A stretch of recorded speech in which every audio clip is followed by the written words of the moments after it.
eto na nga mga guys, after nga nating mag-supermarket yan, nag-water break lang pala tayo mga guys at eto, si Gino naman yung ihahatid natin sa kanyang school. At eto na nga mga guys yan, on the way na kami sa school ng aking anak. So yan, pansin nyo naman diba, tuloy-tuloy lang talaga ang mga grind ni Daddy Jepoy. At eto mga guys, yung anak ko ngayon nagtataka ako bakit laging umiiyak ito pag papasok na pero papasok pa rin naman.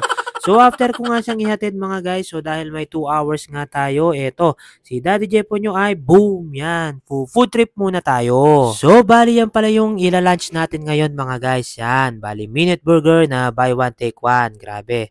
Talagang nasarapan si Daddy Jepo nyo dyan mga guys. At habang kumakain pala ako dyan mga guys, yan, si ate ay nagigipag kwento-kwento lang tayo. Alam nyo naman si Daddy Jepo nyo mga guys, kahit saan talaga makapunta, mahilig magipagkwentuhan. Ang daldal mo kasi boy. So yan mga guys, tuloy-tuloy lang ako dito. And after nun mga guys, yan. Balik na tayo doon sa school ng aking anak. So ayun, mabilisan na lang mga guys. Nandito na ako sa school ng aking anak at medyo titake ko na itong opportunity na ito para makapagpahinga tayo mga guys. Kasi mamaya pagdating natin sa bahay, marami pa rin tayong gagawin mga guys. Yung mga pinamili ko, aayusin ko. At ito mga guys, ita-transition ko na lang hanggang sa lumabas yung aking anak. So yan, masaya na siya mga guys pagkatapos niyang mag-school. Ewan ko ba sa'yo Gino, bakit umiiyak ka pa pagpapasok? Paglabas mo naman, sobrang tuwang-tuwa ka naman talaga. So ito mga guys, pabalik na kami sa aming tindahan. At ayun, nandito na nga kami. So ito, atin nang uumpisahan ang ating mga pinamili sa supermarket. So yan, di ba mga guys?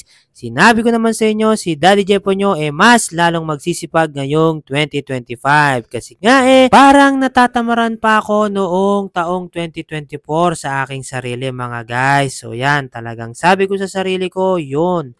Ngayong 2025, mas dodoblehin o titriplihin ko pa yung aking pagsisipag. So ito mga guys, tuloy-tuloy lang talaga si Daddy Jepoy nyo. So yan, talagang ganyan yung pagsasari-sari store mga guys. Sinanggap ko na sa aking sarili na sobrang matrabaho ito. So hindi pa pala ako natapos dito mga guys at ako ay umalis muna para sunduin na si Mami. So yan, medyo talagang nadisoras na si Daddy Jepoy nyo sa sobrang dami niyang grind ngayong araw. At eto na nga, mabilisan na lang, boom, yan, nandito na si Mrs. ko. So ito guys, mabilisan na lang din at kami ay pabalik na ng tindahan. So sabi ko nga sa kanya, mauna na siyang kumain at ako ay itutuloy pa ang aking mga hindi natapos kanina. Yan, para naman wala na tayong gaanong gawin bukas mga guys. At makapag-focus na naman tayo sa mga bagay na gusto pa nating gawin. So yan mga guys, flex ko lang pala yung aking inayos ngayon at sa ating napaka-productive na araw.